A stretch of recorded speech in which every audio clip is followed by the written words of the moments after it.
Hay lugares que, a plena luz del día, parecen tan normales como cualquier otra calle.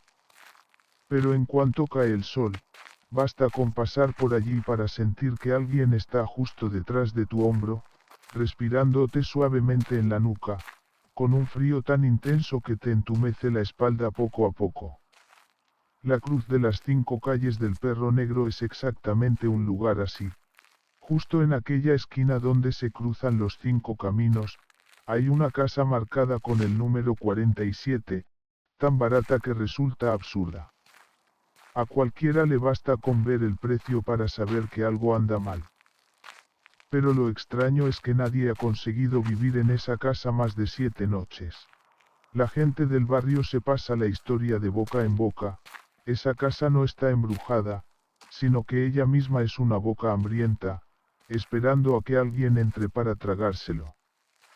Cuando cae la noche, pone a prueba a quien la alquila con las señales más pequeñas, el sonido de unas sandalias arrastrándose por la sala, una ráfaga helada que se cuela por la rendija de la puerta, el llanto de un niño debajo de la cama y, a veces, alguien de pie dentro del espejo, pero no eres tú.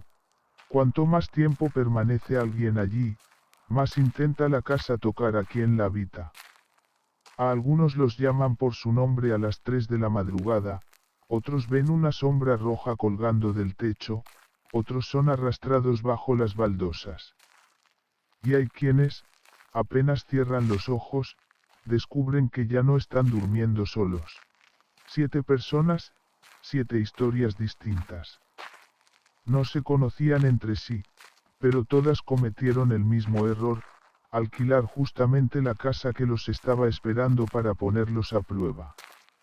Y lo más aterrador no es lo que encontraron allí, sino que esa casa, hasta el día de hoy, todavía no ha encontrado a su último inquilino. El cartel de alquiler barato sigue colgando frente a la puerta como una trampa dulce y tentadora. Si tienes el valor suficiente, empecemos con la primera persona.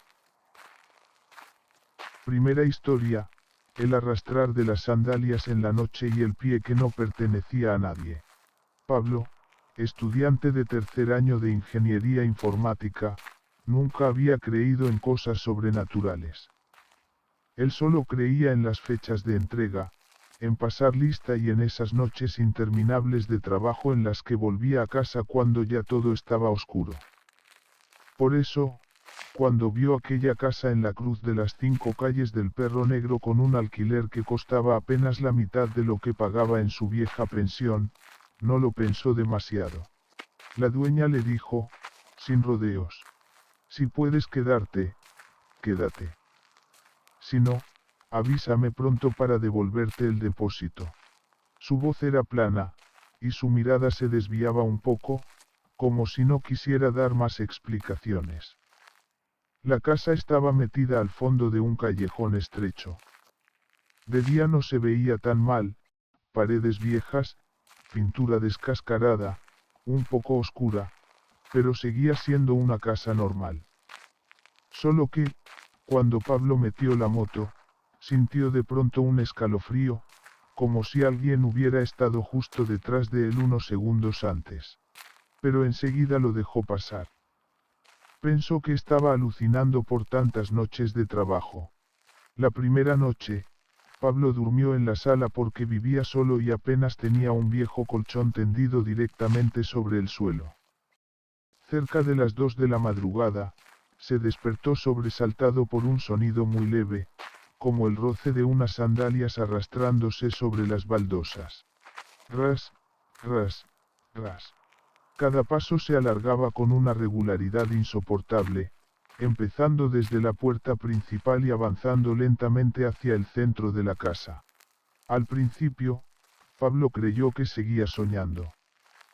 Pero cuando el sonido se detuvo justo a los pies del colchón, despertó por completo. El sudor le corrió desde la nuca hasta la espalda y sintió las manos y las piernas entumecidas. La única luz de la habitación era la de una lamparita amarilla y tenue. Miró hacia los pies del colchón. No había nadie. No había nada. Solo el suelo, un poco más oscuro de lo normal, como si alguien hubiera estado parado allí de verdad. Pablo permaneció inmóvil, intentando tranquilizarse, seguro era una rata, seguro era algún ruido de la casa de al lado. Pero, ¿desde cuándo las ratas caminan con sandalias? La primera noche terminó envuelta en una inquietud que no se le quitó hasta el amanecer. A la mañana siguiente, cuando se preparaba para ir a la universidad, descubrió algo extraño, sus sandalias estaban volteadas, con las puntas apuntando hacia la puerta. Pablo recordaba perfectamente haberlas dejado bien acomodadas, mirando hacia adentro, pero volvió a convencerse de que tal vez las había golpeado dormido. La segunda noche lo despertó un golpeteo muy suave en la puerta del cuarto. Se quedó inmóvil, conteniendo la respiración. Toc, toc, toc. Un sonido regular, como si alguien esperara con paciencia a que él respondiera. ¿Hay alguien?, preguntó Pablo con la voz temblorosa. No hubo respuesta. Solo volvió a escucharse el arrastrar de las sandalias, esta vez más cerca, rondando justo al otro lado de la puerta. Pablo se levantó de un salto y abrió de golpe, con la esperanza de sorprender a un intruso. Pero afuera solo había un pasillo oscuro. El viento se colaba por la ventana y hacía temblar levemente la cortina, dando la sensación de que una sombra acababa de pasar corriendo. Pablo empezó a sentir que le faltaba el aire. De pronto, la casa parecía más pequeña, más sofocante. Pero aún así decidió aguantar. Era estudiante, encontrar un sitio tan barato no era fácil. La tercera noche, lo que ocurrió fue demasiado claro como para fingir que lo había imaginado. Poco después de la 1 de la madrugada, mientras dormía, escuchó un golpe seco, como si alguien hubiera dejado caer algo pesado sobre el suelo. Después vino otra vez el sonido de las sandalias arrastrándose desde la puerta principal, recorriendo el pasillo en dirección a su cuarto. Esta vez el sonido era más pesado, cada paso se oía con total claridad. Aquello no era algo pequeño.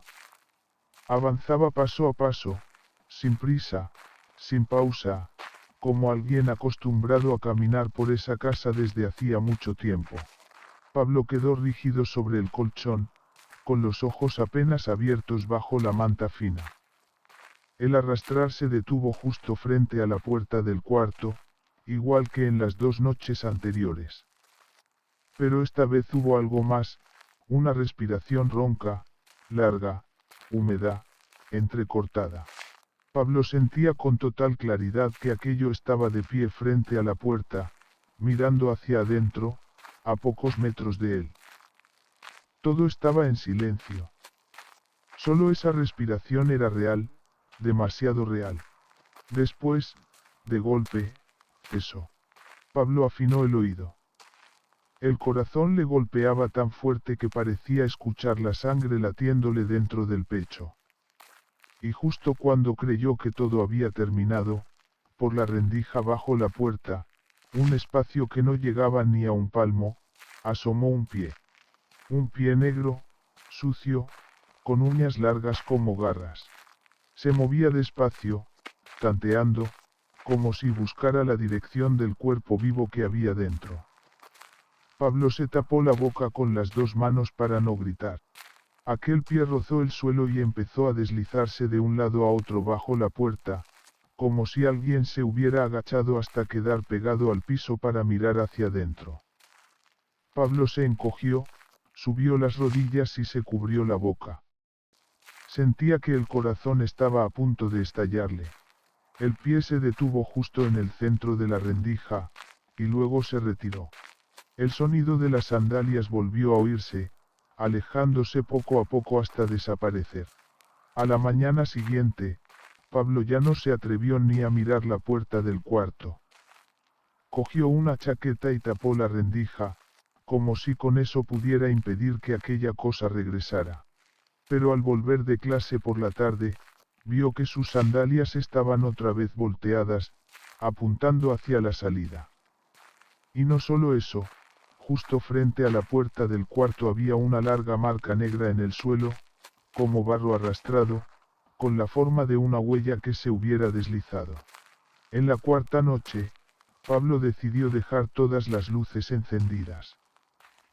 Pero la luz no sirvió de nada. Cerca de las 2 de la madrugada, apenas empezaba a cabecear cuando oyó claramente cómo la puerta de la sala se abría sola con un clac, y enseguida volvió el arrastrar de las sandalias. Esta vez era más lento, más pesado, como si un cuerpo entero se estuviera arrastrando por el suelo. El sonido se acercó tanto que Pablo pudo imaginar con claridad lo que se deslizaba allá afuera. El corazón le martilleaba en el pecho, la respiración se le atascó en la garganta. Apretó el teléfono con fuerza y puso el dedo sobre el botón de grabar, pero le temblaba tanto la mano que no fue capaz de hacer nada. Los pasos se detuvieron justo frente a la puerta. Esta vez no hubo respiración. Solo un silencio espeso, interminable, tan pesado que Pablo ya no podía distinguir si lo que oía era el latido de su corazón o alguna otra cosa resonando en la oscuridad. Clac. La manija de la puerta giró suavemente. Pablo se levantó de un salto y corrió a sujetarla del lado de dentro. Pero del otro lado había otra fuerza girando en sentido contrario. No era una fuerza violenta, pero sí persistente, paciente, como si alguien insistiera en abrir la puerta poco a poco. Pablo gritó, temblando. ¿Quién anda ahí? ¿Quién está afuera? No hubo respuesta. Solo el sonido de la manija girando una y otra vez, lenta, regular. Cada vuelta le entumecía la mano de miedo. Sentía como si una mano helada estuviera sujetando la misma manija que él, al otro lado del metal. De pronto, un tirón más fuerte hizo que la manija girara mucho más de lo normal. Pablo se estremeció y tiró con todas sus fuerzas hacia atrás para trabarla de nuevo. No supo cuánto tiempo duró aquello. Solo sabía que le ardían las manos y que la muñeca parecía a punto de partirse. Y entonces, igual que había empezado, la fuerza desapareció por completo. Todo volvió al silencio. Pablo cayó al suelo, todavía aferrado a la manija, empapado en sudor desde la cabeza hasta la espalda. La quinta noche no consiguió dormir. Permaneció acostado escuchando todos los sonidos de la casa, incluso el viento. Poco a poco empezó a reconocer algo aterrador, el arrastrar de las sandalias ya no le resultaba extraño. Se parecía al ritmo de los pasos de alguien que había vivido allí, como si aquella persona repitiera exactamente, noche tras noche, lo que había hecho cuando todavía estaba viva. La sexta noche fue peor. Cerca de la 1:45 de la madrugada, Pablo oyó un susurro diminuto junto a su oído. No te duermas. El sonido estaba tan cerca que sintió una ráfaga helada rozándole la oreja. Pablo se incorporó de golpe y recorrió el cuarto con la mirada. No había nadie. Pero el susurro volvió a sonar, esta vez desde la ventana. Levántate. Pablo se encogió sobre sí mismo, temblando de pies a cabeza. Se cubrió la cabeza con la manta, pero el susurro atravesó la tela. Ábreme la puerta. No se atrevió a moverse en toda la noche. La séptima noche, la última que Pablo pasó en aquella casa, fue la peor de todas. Cerca de las 2 de la madrugada, la puerta de la sala se abrió de golpe y chocó contra la pared con un estruendo que lo hizo incorporarse de inmediato. El arrastrar de las sandalias ya no estaba. En su lugar, oyó algo pesado arrastrándose torpemente por las baldosas. Aquello avanzó directamente hacia su cuarto, sin detenerse ni una sola vez. Pablo se puso de pie de un salto, tapándose la boca para no echarse a llorar. La cortina de la ventana se movió apenas. La oscuridad parecía más espesa que nunca. Y entonces la puerta del cuarto empezó a abrirse lentamente. De pie allí, en medio del marco, había una mujer de pelo largo, con la cara pegada al suelo, las dos manos apoyadas en el piso y el cuerpo doblado en un ángulo imposible. El cabello le colgaba tanto que le cubría por completo el rostro. Todo su cuerpo era negro, como si hubiera sido quemado, y la piel se le desprendía a tiras. La mujer se arrastró dentro del cuarto. Cada movimiento producía un crujido húmedo, como si sus articulaciones no se hubieran usado en muchísimo tiempo. El olor a quemado, a humedad y a carne chamuscada golpeó de lleno la cara de Pablo y le revolvió el estómago. Pablo retrocedió hasta quedar pegado a la pared. Ya no tenía escapatoria. La mujer levantó la cabeza. Pero su cara no miraba hacia adelante. Estaba torcida hacia un costado, como si el cuello se le hubiera roto hacía muchos años. Uno de sus ojos, completamente blanco y cubierto de sangre seca, miró fijamente a Pablo desde entre los mechones de cabello. Abrió la boca, pero lo que salió no fue una voz humana. Fue un sonido largo, ahogado, como si surgiera de una garganta empapada de agua. Vete. El cuerpo de Pablo se quedó rígido. No podía respirar. La mujer se acercó más y más, hasta que su cabello rozó la nariz de Pablo. Luego levantó una mano. Un brazo flaco, casi puro hueso, con uñas largas y negras, y le tocó el cuello. El frío le atravesó la cabeza como un cuchillo. Y en ese mismo instante, Pablo se desmayó. A la mañana siguiente despertó en el hospital. La tendera de la entrada del callejón lo había llevado allí después de encontrarlo inconsciente en el patio de la casa. Cuando le preguntaron qué había sucedido, Pablo solo dijo una frase. En la casa no estaba solo yo. Ese mismo día se marchó. No reclamó el depósito y no volvió la vista atrás ni una sola vez para mirar aquella casa. Segunda historia, el niño sentado en el asiento trasero de la moto, el viaje nocturno que nunca termina. Tomás rondaba los 40 y tantos y llevaba más de 6 años trabajando como conductor de Grab. Le daba igual el sol o la lluvia, siempre salía a manejar. Hablaba de forma sencilla, con la voz un poco ronca por culpa del tabaco, y tenía la costumbre de servirse cada noche una taza de café negro antes de salir a trabajar, solo para mantenerse despierto. Por aquel entonces, el alquiler de su pensión había subido, y el casero todavía quería cobrarle un extra por guardar la moto. Tomás se enfadó tanto que decidió buscar otro sitio. Y, como si el cielo le hubiera echado una mano, se topó en Facebook con una habitación increíblemente barata en la zona de la Cruz de las 5 calles del Perro Negro. Sin pensárselo demasiado, llamó enseguida a la dueña. Ella le dijo con una voz plana, sin emoción. Si puede quedarse, quédese. Pero por la noche no abra mucho la puerta. Sonaba raro, sí, pero Tomás estaba acostumbrado a trabajar de noche y a cruzarse con todo tipo de gente, así que no le dio importancia. El día de la mudanza, dejó la moto aparcada justo al lado de la ventana para tenerla a mano. La casa se veía vieja, con las paredes húmedas, la puerta de madera un poco combada y las baldosas agrietadas en algunos puntos, pero Tomás pensó que podía quedarse allí unos meses, ahorrar algo más y luego mudarse. No creía en fantasmas ni en supersticiones de ningún tipo. La primera noche, apenas dejó la chaqueta sobre una silla, oyó ladridos al fondo del callejón. Pero había algo extraño en ellos. No sonaban como ladridos normales. Eran largos, quebrados, casi como un lamento. Tomás acababa de sentarse en la cama cuando escuchó una moto pasar veloz por la entrada del callejón. La luz del faro se coló por la rendija de la ventana.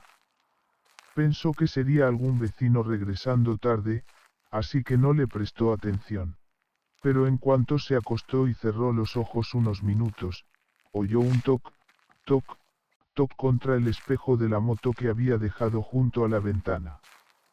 El sonido era seco, claro, como si el dedo de un niño golpeara suavemente el cristal. Una vez. 2 veces.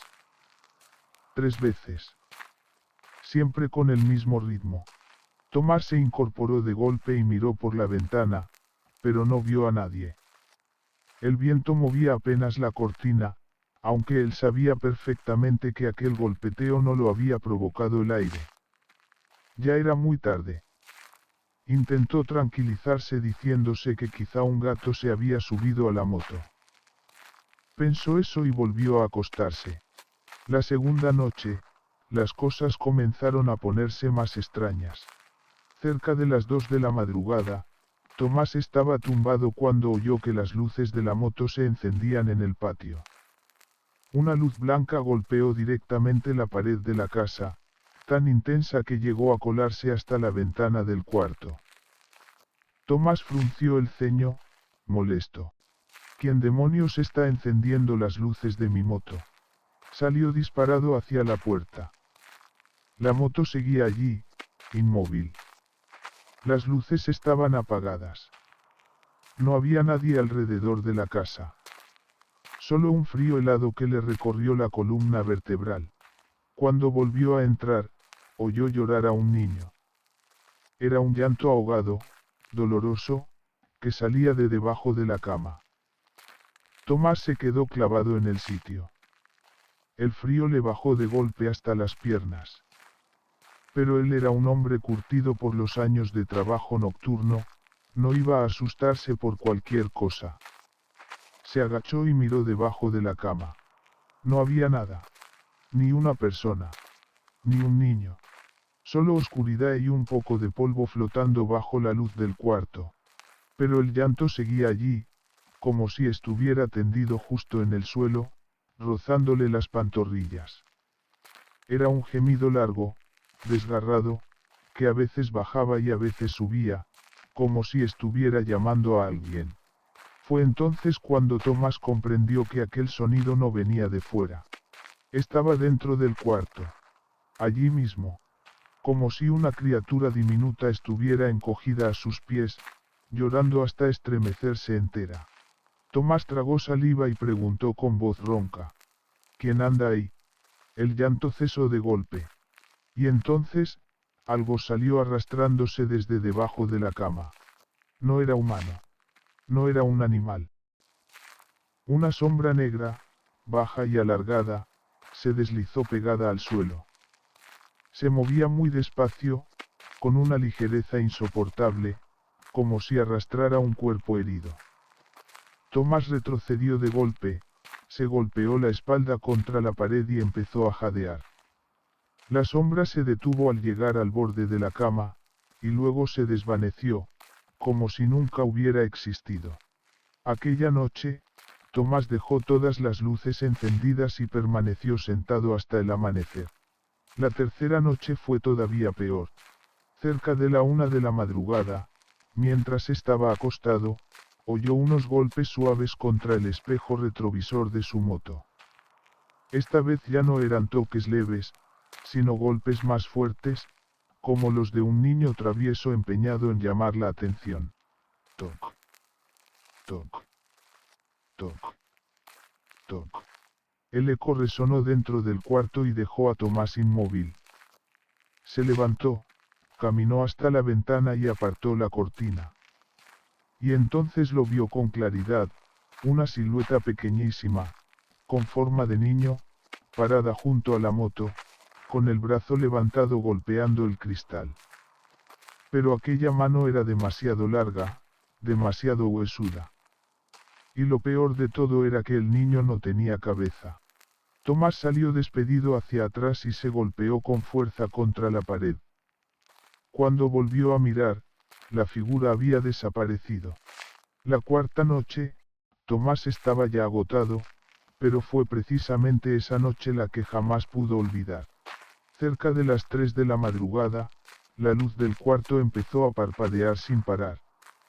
No corría viento, pero la cortina se inflaba y desinflaba como si alguien la levantara desde detrás y luego la soltara. Tomás miró a través de la rendija de la tela, conteniendo la respiración. En el patio, justo donde estaba aparcada la moto, había alguien sentado en el asiento trasero. Se veía con claridad la forma de un niño, la espalda pequeña, delgada, las piernas colgando a ambos lados. Y permanecía completamente inmóvil, mirando hacia el interior de la casa. Tomás sintió que las piernas se le aflojaban. La noche afuera era espesa y negra, pero las piernas blancuzcas del niño se distinguían perfectamente en la oscuridad. Luego, muy despacio, el niño inclinó la cabeza hacia un lado, como si lo estuviera mirando directamente a los ojos. Pero no tenía rostro, ni ojos, ni nariz, ni boca. Solo un hueco negro, vacío. Tomás intentó gritar, pero la voz no le salió. Cuando consiguió recuperar algo de compostura, corrió hacia la puerta principal, dispuesto a bajar al patio para ver qué era aquello. Pero en cuanto abrió, no había nadie. Solo la moto, y una oscuridad helada suspendida en el aire. Aquella noche intentó dormir, pero en cuanto empezaba a quedarse dormido sentía como si alguien le tirara del pelo. Se despertaba de golpe y no había nadie. Un olor a tierra húmeda se filtraba por todas partes, pegándosele a la piel y a la ropa, como el olor de una fosa recién tapada. La quinta noche, Tomás ya no durmió. Se quedó sentado en el porche, fumando, con las manos temblorosas y los ojos enrojecidos. Cerca de las 2 de la madrugada, oyó el sonido de unas sandalias chapoteando al comienzo del callejón. Miró hacia afuera, pero no vio a nadie. El ruido, sin embargo, se acercó cada vez más, hasta detenerse frente a su casa. Tomás se puso de pie, pero antes de que pudiera reaccionar, las luces de su moto se encendieron con una intensidad cegadora, aunque nadie la había tocado. La silueta del niño sin rostro volvió a estar sentada en el asiento trasero. La luz dibujó su cuerpo huesudo, revelando trozos de piel arrugada, amoratada. El niño se inclinó hacia adelante y apoyó las 2 manos sobre los hombros del conductor. ¿Pero qué conductor? No había nadie sobre la moto. Y aún así, la figura seguía aferrada allí, como si estuviera esperando sentarse detrás de alguien. En ese mismo instante, Tomás oyó una vocecita justo detrás de la nuca. «Llévame». La voz era ronca, ahogada, como si tuviera agua estancada en la garganta. Tomás se volvió, pero no había nadie. Cuando miró de nuevo hacia la moto, el niño había desaparecido. Entró en pánico. Recogió sus cosas con la intención de marcharse esa misma noche.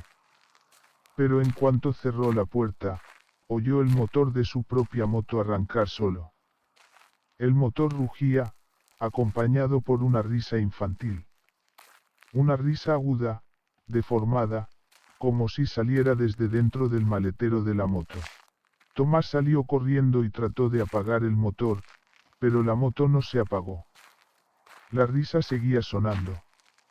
Accionó el interruptor, sacó la llave, y el motor siguió rugiendo.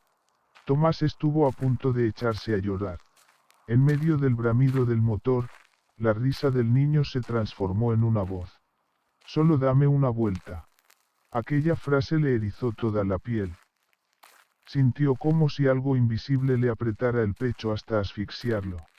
Esa noche se fue a dormir a casa de un amigo. Pero a la mañana siguiente, cuando regresó para recoger las cosas que todavía quedaban allí, estuvo a punto de desplomarse en el patio. Sobre el asiento de la moto había huellas de manos infantiles. Muchísimas. Marcadas sobre el polvo, como si alguien hubiera pasado la noche entera sentado allí. La séptima noche, la última, Tomás decidió dormir en casa de un compañero de trabajo. Pero antes de irse, volvió a la casa para recoger un impermeable que había dejado colgado en la cocina. La noche estaba negra como la tinta. En cuanto abrió la puerta, sintió una oleada de frío clavársele en el pecho, como si acabara de entrar en una habitación donde acababan de apagar el aire acondicionado. Encendió la luz. La bombilla parpadeó varias veces antes de quedar fija. El patio estaba en absoluto silencio. La moto parecía estar como siempre. Tomás maldijo en voz baja, pensando que todo aquello ya lo había trastornado. Pero justo cuando se dio la vuelta, oyó un leve ar, detrás de él. Respiró hondo y volvió a mirar. Había una figura blanca, apenas visible, detrás de la moto. No era el viento. No era un objeto. Tomás se acercó y vio al niño sentado en el asiento trasero, con las piernas balanceándose igual que las de un niño que espera que su padre lo lleve a pasear. El niño levantó la cara. Pero aquello no era una cara. Era solo una mancha negra, como una cavidad profunda, y dentro brillaban dos pequeños puntos rojos, como si fueran ojos encendidos. Antes de que Tomás pudiera reaccionar, el niño susurró. Ahora te toca a ti. La voz no salió de una boca. Resonó directamente dentro de su cabeza. Tomás huyó de la casa como alma que lleva el diablo, sin atreverse a mirar atrás. Cuando llegó al principio del callejón, oyó arrancar una moto a sus espaldas. Era la suya.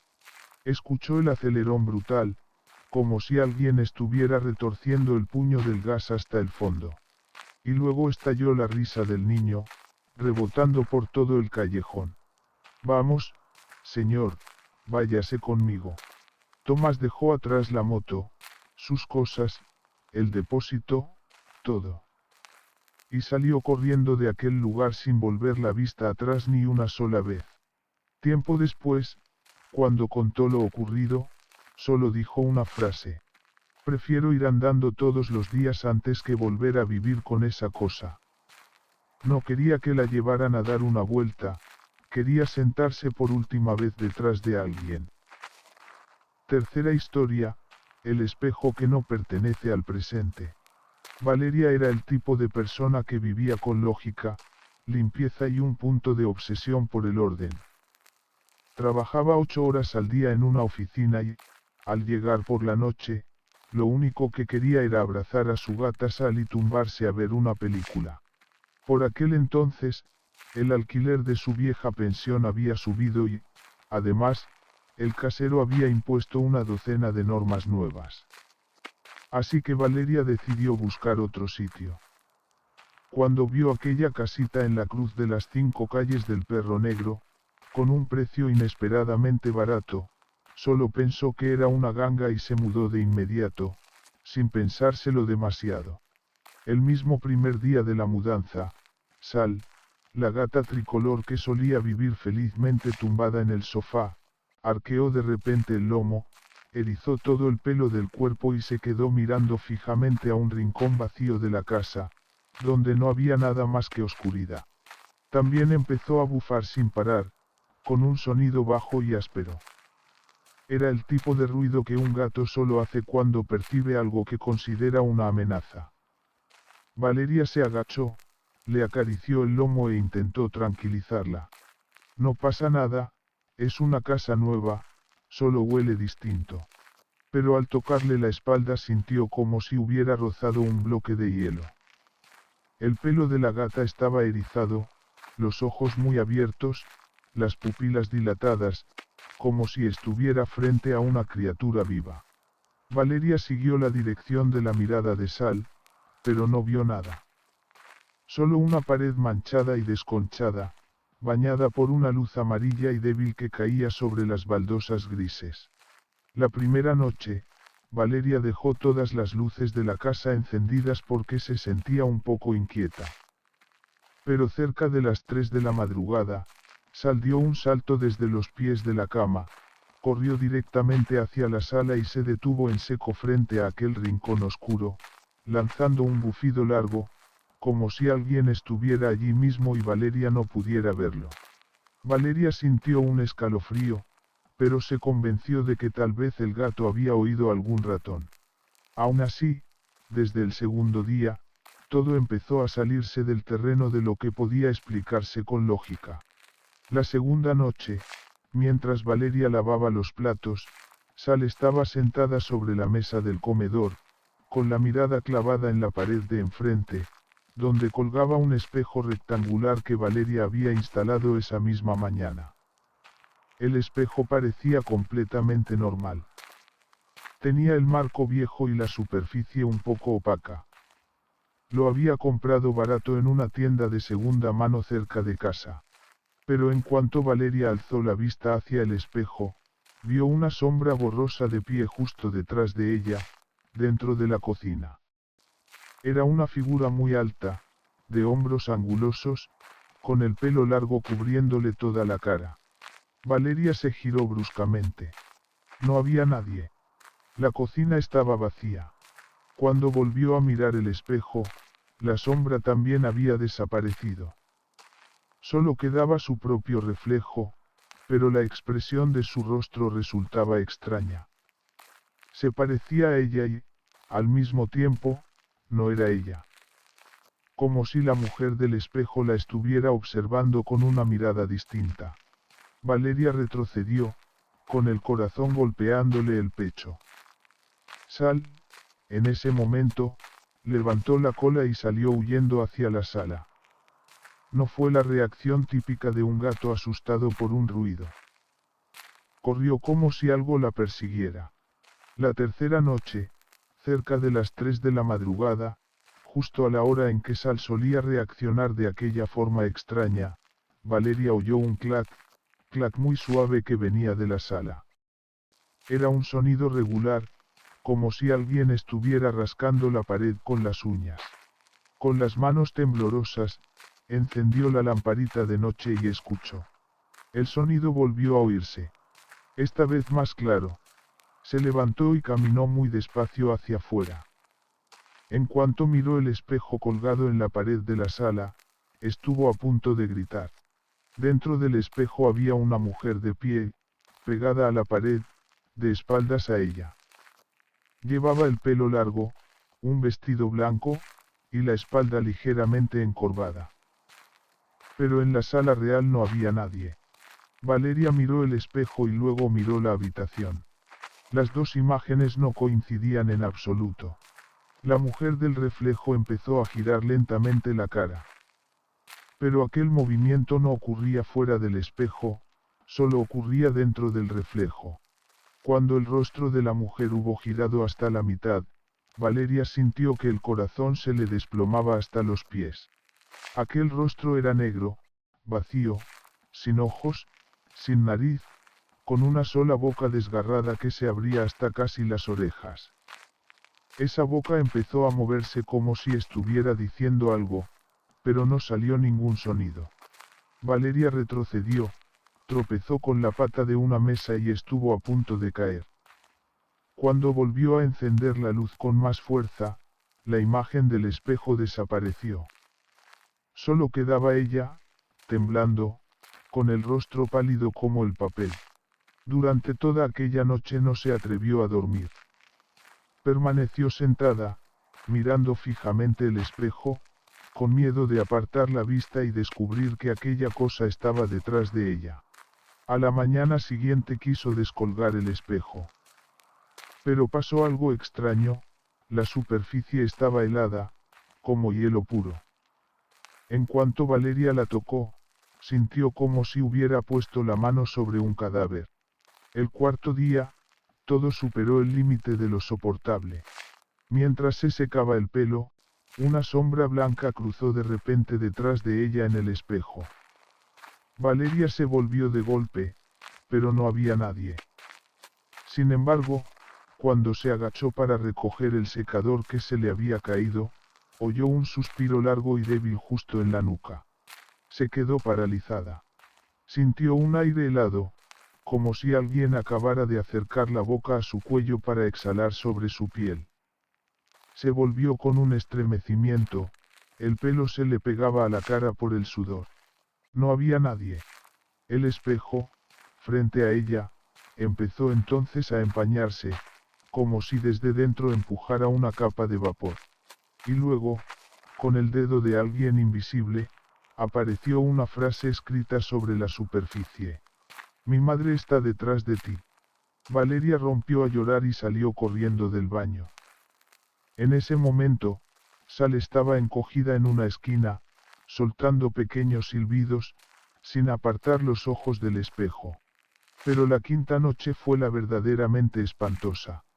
Valeria decidió dormir con la luz encendida. Sin embargo, justo a las 3 en punto de la madrugada, la lámpara se apagó de golpe. La casa entera quedó sumergida en una oscuridad espesa, compacta. Valeria agarró a toda prisa el teléfono y encendió la linterna, pero la luz era demasiado débil y no alcanzaba a iluminar el rincón del cuarto. En medio de aquella oscuridad, volvió a oírse el rascar de unas uñas contra la pared. Clac. Clac. Clac. Esta vez el sonido era fuerte, clarísimo, como si alguien estuviera parado justo detrás del muro. Y lo peor era que aquellas eran paredes exteriores. Valeria, temblando de pies a cabeza, buscó a tientas el interruptor. Cuando por fin encendió la luz, todo quedó en silencio. Se giró hacia el espejo. Y se quedó muerta. En el espejo aparecían dos personas. Una era ella, el rostro lívido, los ojos enrojecidos. La otra estaba justo detrás de su espalda, la mujer vestida de blanco, con la boca desgarrada y dos cuencas negras como carbón. Estaba tan cerca que el pelo le tocaba el hombro a Valeria. Pero en el mundo real no había nadie allí.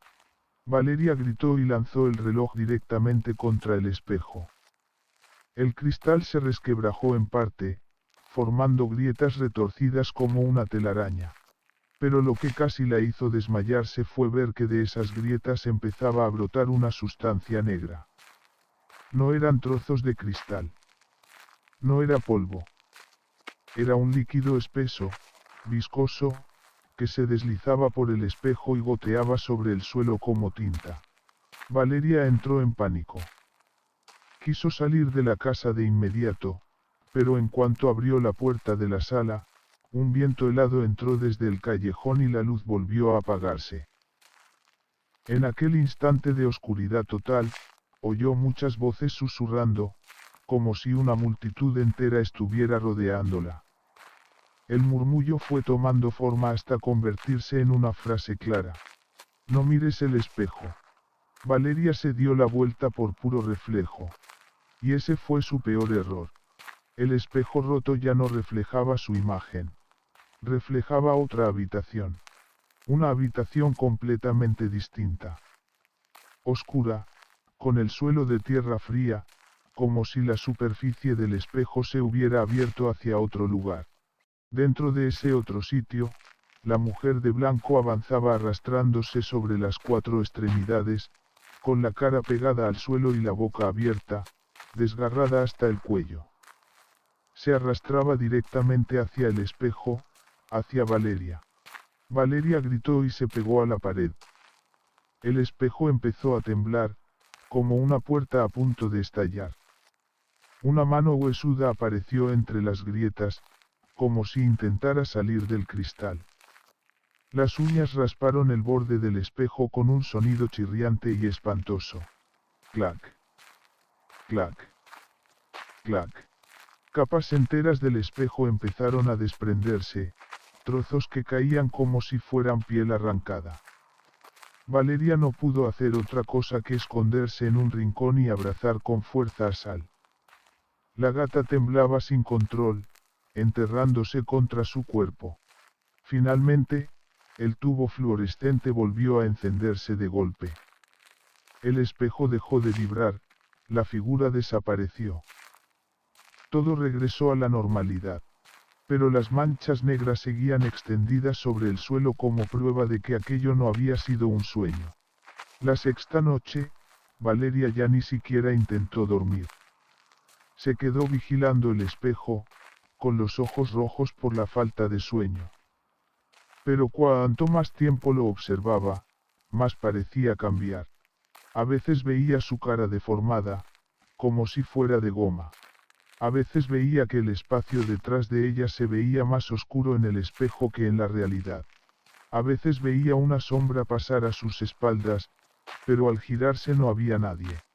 La séptima noche, Valeria decidió irse. Metió sus cosas en una maleta. Sal no dejaba de maullar y se negaba a acercarse al espejo. Cuando Valeria arrastró la maleta hacia la puerta, sintió de pronto como si alguien la estuviera observando por última vez desde detrás. Volvió la cabeza. El espejo no la reflejaba a ella. Reflejaba una especie de celda vieja, con las paredes cubiertas de huellas negras. La mujer de blanco estaba de pie en medio de aquella habitación. Se llevó un dedo a los labios y le hizo un gesto. SHH. Y luego sonrió. Una sonrisa tan larga, tan amplia, que daba náuseas. Valeria rompió a llorar, agarró a Sal en brazos y salió corriendo de la casa. Mientras corría, tuvo la sensación de que alguien caminaba lentamente detrás de ella, pero no se atrevió a girarse. Mucho tiempo después, cuando por fin logró calmarse un poco, solo dijo una frase. Ese espejo no reflejaba mi presente. Reflejaba el lugar donde esa mujer murió. Cuarta historia, el pasadizo bajo las baldosas y la mano que quería arrastrar a los vivos hacia abajo. Luis era albañil, con más de 15 años de experiencia.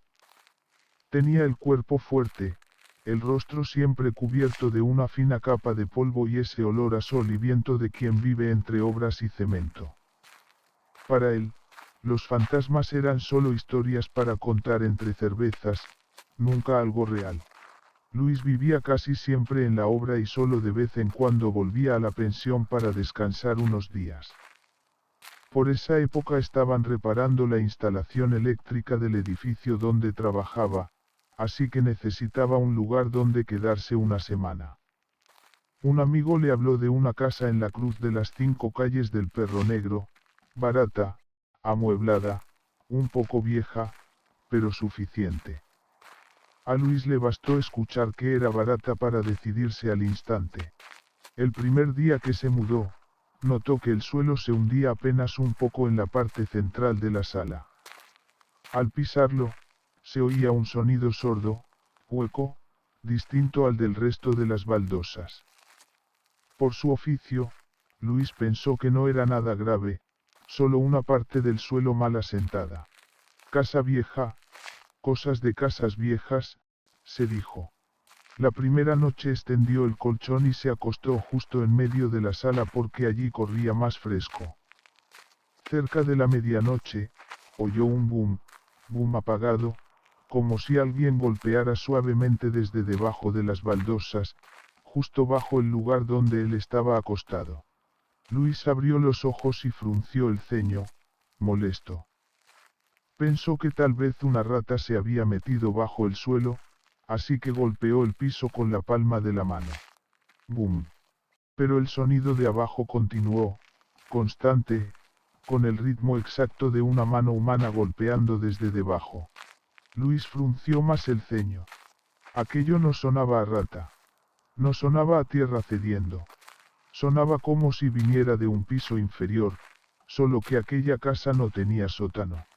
Se incorporó apoyándose en un codo y escuchó mejor. Cuando pegó la oreja a las baldosas, el golpeteo se detuvo durante un segundo. Luego cambió. Se convirtió en un arrastrarse lento, como si alguien estuviera reptando bajo el suelo. Luis se levantó de golpe. Se le erizó la piel de ambos brazos. Cogió la linterna y alumbró el piso de cerca. No había nada. Solo baldosas viejas, algunas con grietas y esquinas saltadas. Soltó una risa seca para tranquilizarse. Será una rata grande, nada más. Pero aquella noche durmió mal. Al día siguiente, siguió sintiendo que el suelo emitía sonidos. Cada vez que cruzaba la parte central de la sala, las baldosas sonaban huecas de una forma extraña. Aquella noche, mientras cenaba, oyó un toc, toc. Esta vez era claramente el sonido de unas uñas golpeando con paciencia, despacio, una y otra vez. Luis no se confundía, aquello sonaba a persona, no a animal. Dejó el cuenco sobre la mesa y caminó hacia el centro de la sala. Golpeó suavemente el suelo con el pie. Bum. Bum. No era una rata. No eran tuberías. Había alguien, o algo, ahí abajo. Luis cogió un martillo pequeño que había traído de la obra y se agachó para golpear con fuerza las baldosas. Desde abajo le respondieron con un golpe sordo, como si algo pesado hubiera caído. Luis dio un respingo. Inmediatamente después, una voz pequeña y ahogada subió desde debajo del suelo. «Ayúdame». Luis retrocedió 3 pasos de golpe, con el corazón golpeándole las costillas. Aquella voz era clarísima, real. No era un eco. No era una radio. Era una voz humana. Pero estaba comprimida, sofocada, como si saliera de una garganta aplastada. Encendió todas las luces, apartó la mesa y las sillas y alumbró bien el suelo. Entonces descubrió una grieta larga, como si una baldosa hubiera sido empujada desde abajo. Movido por el instinto de su oficio, y también por una curiosidad que no pudo contener, decidió levantar esa baldosa para mirar. Metió una palanca y tiró con fuerza. La baldosa saltó, dejando al descubierto una capa de arena. Lo extraño fue que la arena no era tan profunda como debía. Apenas un palmo más abajo ya se topaba con una vieja tabla de madera podrida. Luis soltó el aire. Aquella casa sí tenía un hueco debajo. Siguió levantando más baldosas. Cuando logró apartar otra parte del suelo, la tabla de madera empezó a temblar violentamente. Y entonces, desde una rendija entre las tablas, salió un resuello áspero, como el de una persona que hubiera pasado muchísimo tiempo bajo tierra y acabara de recibir un poco de aire. Después, una mano asomó hacia arriba. Era una mano amoratada, como la de alguien que hubiera permanecido demasiado tiempo sumergido en agua. Las uñas eran largas, negras, curvadas. La mano arañó el borde de la tabla, intentando empujar hacia arriba el cuerpo que había debajo. Luis palideció y lanzó la palanca a un lado. Quiso gritar, pero la garganta se le cerró. La mano volvió a golpear suavemente el borde de la baldosa, siguiendo el mismo ritmo que había oído las noches anteriores, y después se aferró con fuerza, como si suplicara que la ayudaran a salir. «Ayúdame». La voz volvió a sonar, esta vez más clara, ya casi pegada a la superficie. Luis retrocedió hasta quedar pegado a la pared, con las manos temblando sin control. No era un hombre fácil de asustar, pero la certeza de saber que debajo del suelo había una persona muerta se le clavó en el cerebro como una aguja helada. La mano rasgó la rendija de madera y, al hacerlo, dejó pegados al borde trozos de piel desprendida. El sonido de las uñas arañando la tabla chirrió con un tono tan agudo que le heló la sangre. Luis apenas tuvo tiempo de apagar la luz y salir corriendo. Esa noche durmió en una cafetería abierta las 24 horas, sin atreverse a volver. A la mañana siguiente puso como excusa que tenía que ir a la obra a recoger unas cosas y regresó a la casa para llevarse lo que faltaba. Pero en cuanto entró, vio que el suelo había cambiado. La baldosa que había levantado la noche anterior estaba colocada otra vez en su sitio. No quedaba ni una sola marca que indicara que alguien la hubiera tocado. Como si algo que vivía debajo la hubiera recolocado desde dentro. Luis soltó una maldición. ¿Cómo demonios iba a quedarse allí? Pero sus cosas seguían dentro, así que las reunió deprisa. La tercera noche, aunque ya estaba aterrado, tuvo que volver a dormir en la casa porque no tenía otro sitio donde quedarse. Colocó una silla sobre el suelo para evitar la parte central de la habitación. Pero a las 2 en punto de la madrugada, el golpeteo empezó otra vez. Bum. Bum.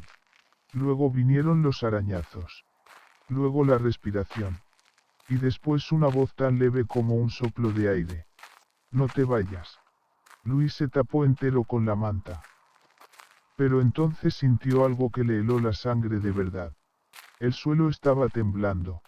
Solo un poco, sí, pero lo suficiente como para hacer vibrar la manta sobre el colchón. Y en ese instante Luis entendió algo con total claridad, lo que había debajo ya no quería que lo rescataran. Quería que un vivo bajara con ello. La cuarta noche decidió mover la cama cerca de la puerta, lo más próximo posible a la salida. Pero a medianoche volvió a despertarse, esta vez por el sonido de unos pasos. Ya no eran golpes bajo el suelo. Eran pasos pesados, dentro de la habitación. Luis encendió la luz. No había nadie. Pero una capa fina de polvo flotaba sobre el piso, como si algo acabara de pasar muy despacio por allí. Dirigió la linterna al centro de la sala y casi dejó caer el teléfono. La baldosa del medio empezó a levantarse sola, subiendo un poco y bajando otra vez. Arriba. Abajo. Arriba. Abajo. Como si alguien, desde debajo, la estuviera empujando con la cabeza o con las manos. De pronto, la baldosa saltó con violencia. La tabla de madera de debajo se resquebrajó. Y de aquella grieta negra surgió un brazo, largo, delgado, puro hueso. La mano se abría y se cerraba, tanteando, como si buscara algo.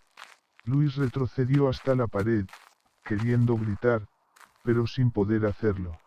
Esa mano se aferró al borde de la madera. Luego apareció una segunda mano.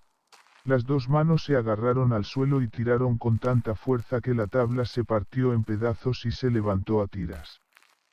Entonces volvió a sonar aquella voz, pero ya no era la voz de alguien que llevara poco tiempo muerto. Era la voz de algo que no había sido oído en décadas. Una voz reseca, quebrada, que parecía salir de una garganta podrida. Desde la grieta empezó a asomar una cabeza. El cuero cabelludo se desprendía a jirones. El pelo estaba apelmazado, cubierto de tierra y barro. Los ojos, completamente blancos, sobresalían como si hubieran sido empujados hacia afuera después de demasiado tiempo bajo presión. La boca se abría de par en par. Las comisuras estaban rajadas hasta la barbilla. Y el hedor que salía de aquella cabeza golpeó de lleno a Luis, revolviéndole el estómago. La cabeza se inclinaba de un lado a otro, buscando el ángulo para seguir subiendo. Las dos manos empujaron con más fuerza y arrastraron el cuerpo unos centímetros más. Luis se quedó clavado en el sitio. El cuerpo dejó de obedecerle. Solo su corazón seguía latiendo con furia dentro del pecho. Aquella cabeza emergió hasta quedar al nivel del suelo y se detuvo. Miró directamente a Luis. Y en aquella mirada no había rabia. No había tristeza. Solo un vacío absoluto. Un vacío tan hondo que le cruzó el alma como una hoja de cuchillo helada. Entonces esa persona, o mejor dicho, esa cosa, abrió la boca y dijo: «Baja conmigo». Eso bastó para que Luis se echara a correr. Se lanzó hacia la puerta y abrió la cerradura en apenas unos segundos, aunque a él le parecieron horas enteras. Salió disparado al callejón, con las piernas temblándole sin control. Ya bajo la luz de una farola, todavía oyó un estruendo seco en el suelo de la casa, como si aquella cosa acabara de golpear con fuerza el piso justo en el momento en que él huía. Esa noche durmió en la obra. Al día siguiente, cuando regresó por la maleta, entró en la casa con un miedo que le oprimía el pecho. El aire dentro era tan pesado como si alguien estuviera conteniendo la respiración. Ya no se oían ruidos debajo del suelo. Ya no vibraba nada. Ya no había golpes. Pero cuando pasó por el centro de la sala, comprobó que las baldosas, que la noche anterior sonaban huecas, ahora estaban perfectamente lisas. Se agachó y tocó la baldosa que había saltado. Estaba fijada con tanta fuerza que ni siquiera podía moverla con la mano. Como si lo que había debajo hubiera sellado su propia salida. O como si ya no necesitara salir. O peor aún, como si estuviera esperando a que otro bajara por su cuenta. Luis cogió la maleta y caminó directamente hacia la puerta, sin atreverse a mirar atrás. Pero justo cuando dio el paso fuera de la casa, oyó un suspiro seco, profundo, pesado, que subía desde el suelo a su espalda. Y luego aquella voz sonó una última vez. Todavía falta uno. Luis salió corriendo de la cruz de las 5 calles del Perro Negro y juró no volver jamás. Cuando tiempo después le preguntaron qué había pasado bajo aquel suelo, solo respondió. Eso no era un suelo normal. Era la boca de un hoyo. Y en ese hoyo vivió alguien, y murió allí abajo. Ahora quiere arrastrar a otro más con él. Quinta historia, la mujer de rojo en el techo y el susurro que quería arrebatarle la vida a una madre. Elena era madre soltera y trabajaba como costurera en una fábrica, haciendo horas extras sin parar. Su hija, Nina, tenía apenas 5 años, despierta, encantadora, pero un poco tímida. Antes, madre e hija vivían en un complejo de cuartos para obreros, ruidoso y sofocante, pero Elena lo soportaba porque siempre había gente alrededor. No fue hasta que la lluvia empezó a filtrarse sin descanso por el techo de la habitación que decidió buscar otro lugar. En cuanto vio aquella casa en la cruz de las 5 calles del Perro Negro en alquiler por un precio ridículamente bajo, Elena se puso en contacto de inmediato. La dueña solo le dijo, con toda sencillez: si puedes quedarte, quédate. Por la noche no abras la puerta de atrás. Su voz era plana, y sus ojos parecían apagados, como los de alguien agotado desde hacía mucho tiempo. Elena no le dio importancia. Pensó que, al ser una casa vieja, la mujer solo estaba siendo precavida.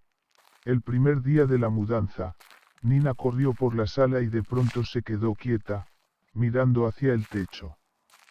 Permaneció inmóvil de una forma extraña, como hipnotizada por algo que estaba encima de ella. Elena preguntó: ¿qué pasa, cariño? Nina señaló hacia arriba y dijo en voz muy bajita: hay una señora ahí arriba, mamá. Lleva un vestido rojo. Elena soltó una risa incómoda, porque en el techo no había más que un ventilador viejo y unas cuantas manchas de humedad. No hay nadie, cariño. Es una casa nueva, solo te lo estás imaginando. Nina sonrió un poco, pero siguió levantando la vista de vez en cuando, como si aún estuviera observando a alguien. Cada vez que lo hacía, Elena sentía un escalofrío recorrerle la espalda. Los niños a veces ven cosas que los adultos no pueden ver. Elena no quería creerlo, pero aquel presentimiento no dejaba de inquietarla. La primera noche, cuando las dos estaban acostadas, Nina volvió a mirar al techo y preguntó en voz baja: mamá, ¿por qué esa señora no parpadea? Elena, un poco irritada, respondió: duérmete. No hay ninguna señora. Pero esa noche Elena oyó un toc, toc, toc que venía del techo, como si alguien estuviera caminando muy despacio allá arriba. Era un sonido muy leve, pero perfectamente claro. Cuando apagó el ventilador, se oyó todavía mejor, como uñas arañando suavemente la madera del techo. Nina dormía tranquilamente, mientras Elena permanecía con los ojos abiertos, el corazón latiéndole con fuerza en el pecho. Al día siguiente, cuando volvió del trabajo, vio a Nina garabateando sobre una hoja de papel. Elena miró el dibujo y se quedó pálida. Nina había dibujado a una figura humana colgada boca abajo del techo. El pelo le llegaba hasta el suelo. El vestido rojo le caía hasta las rodillas. La cara no tenía ojos ni nariz, solo una boca negra. Elena preguntó. ¿Por qué has dibujado esto? Nina alzó la vista. ¿Por qué ella está así? Luego ladeó la cabeza de un lado a otro y añadió. Tiene el pelo larguísimo. Esa noche, Elena decidió dormir con una luz tenue encendida. Nina dormía intranquila y se sobresaltaba con facilidad. Cerca de la 1 de la madrugada, la niña se incorporó de golpe, señaló directamente al techo y sonrió levemente. Mírala, mamá. Elena siguió la dirección de su dedo. El techo estaba vacío. Pero justo en ese momento la luz de la habitación parpadeó 3 veces seguidas. Y en cada parpadeo, en un rincón del techo parecía aparecer una sombra roja, colgada boca abajo, con el pelo cayendo hacia abajo. Elena gritó y cogió a la niña entre los brazos, abrazándola con fuerza, como si soltarla aunque fuera un segundo significara perderla para siempre. Pero había algo aún más aterrador que todo eso. Nina no tenía miedo. Solo sonreía.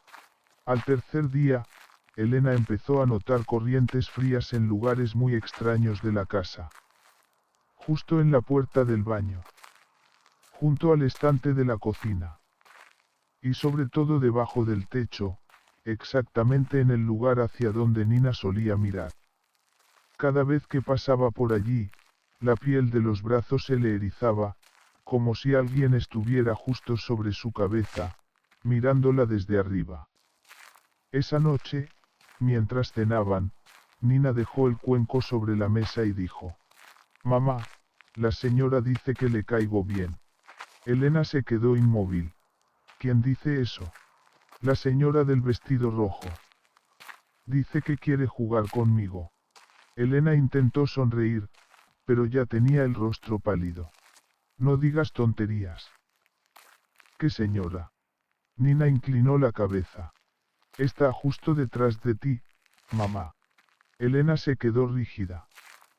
Se giró tan rápido como pudo. No había nadie. Pero en ese mismo instante la luz parpadeó una sola vez. El destello blanco duró apenas un segundo, pero fue suficiente para que Elena viera un mechón de pelo largo rozándole el hombro. Elena se puso en pie de golpe y chocó contra la silla, que cayó al suelo con estrépito. Nina volvió a soltar una risita, como si nada de aquello tuviera la menor importancia. Aquella tercera noche, mientras Elena dormitaba a medias, oyó un susurro justo encima, en el techo. Baja más abajo, ya casi llegó. La voz se alargaba y se ahogaba, como si saliera de la garganta de alguien colgado del revés. Elena contuvo la respiración y no se atrevió a mirar hacia arriba. Pero sintió con total claridad que el techo descendía poco a poco. Apenas un poco, sí, pero lo bastante como para hacerle comprender que algo muy pesado estaba aferrado a él. La cuarta noche, todo alcanzó un nivel insoportable. Elena estaba cambiándole la ropa a Nina después del baño cuando, al volver la vista, vio a la niña de pie en medio de la habitación, con la cabeza echada hacia atrás, mirando al techo. Tenía los brazos caídos y los labios moviéndose apenas. Elena, aterrada, preguntó: ¿Qué estás haciendo? Nina no respondió. Solo murmuró: Dice que le gustas, mamá. ¿Quién? La señora de rojo. Está en el techo. Está inclinándose para mirarte. Elena siguió su mirada. En la penumbra amarillenta de la lámpara, justo en el centro del techo colgaba algo. Una mancha roja, larga, alargadísima. Aquel rojo no parecía tela común. Era un rojo oscuro, espeso, como sangre seca. Colgaba suspendido en el aire, balanceándose apenas. Un cabello negro y larguísimo caía de aquella cosa, casi rozando la cabeza de Nina. Elena retrocedió trastabillando, con el corazón a punto de salírsele del pecho.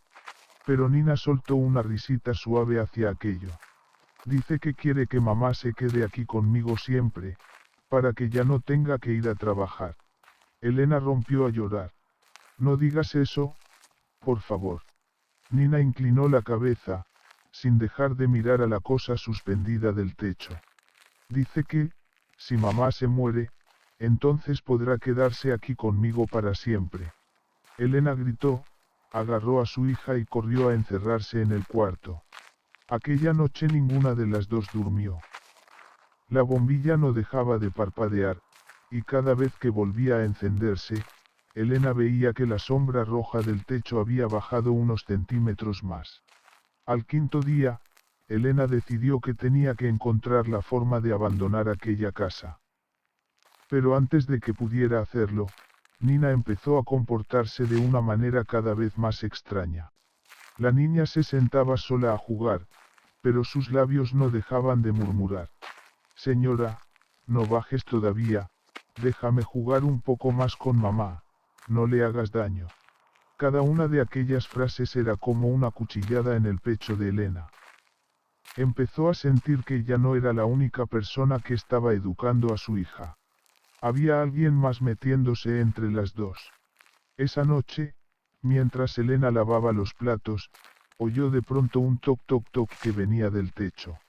Esta vez el sonido ya no era delicado.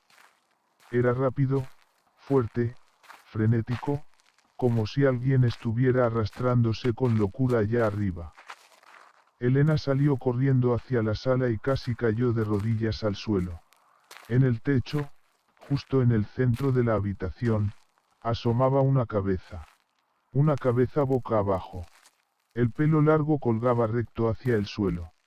La cara miraba directamente hacia ella.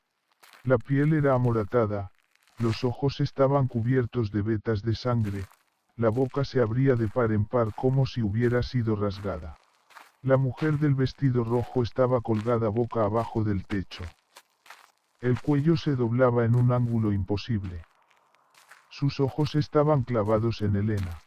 Elena gritó, levantó a Nina en brazos y corrió de vuelta al cuarto, cerrando la puerta de golpe. Durante toda la noche, el techo del dormitorio se llenó de arañazos continuos, como si aquella mujer de rojo estuviera arrastrándose por encima, rodeando la habitación, buscando la forma de entrar.